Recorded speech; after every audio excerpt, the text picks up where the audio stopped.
有立委提案要修劳动基准法甲就业服务法，针对女性有生咯还无3个月留体，立委提案讲要求应该要有5日到7日有薪水的休困日。也毋过劳动部是烦恼讲资方爱负担这笔费用，会影响到女性的就业权，所以建议讲员工会当来自家己请半扣半薪的病假。劳团是建议讲劳动部应该评估由政府来编预算来处理这个假。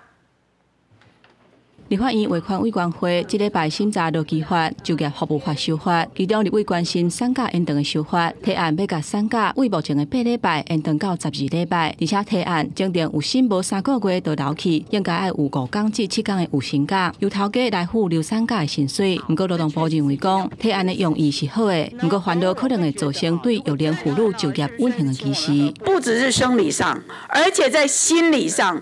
都需要时间调试。这个就是真正的母性保护。委员的提案全部都是雇主给的，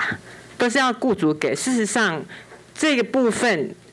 雇主能不能做得到，这确实是一件要评估的事情。女性的立委批评讲，敢若有女性才有需要留产假，劳动部所爱女性的劳工，甲其他的人同款，请普通的上病假，这才是歧视女性。劳动部长何佩珊回应讲，若是要做，就要评估政府敢有法度编预算来应用。那其实我们如果去看就业歧视案件里面的怀孕歧视案件，其实在每